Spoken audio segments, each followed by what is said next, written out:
Niin, no mitä ihmettä me tehdään täällä? Täällä on pimeetä ja... Niin, missä ihmeessä me ollaan? Mitä tapahtuu? Isot miehet täällä keskellä ei mitään. Valojen kanssa leikkii. Me ollaan tässä Rovaniemen lähistöllä. About 30 kilsaa tosta keskustasta. Nää kuseta meikä mittas 10. Ai vittu.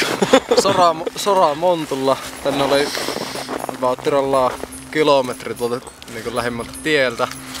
Raahattiin 2 aggregaattia, 2 laukullista valoa, 4 rullaa jatkojohtoa, kamerakamat, reput, lauat, lapiot, kolat.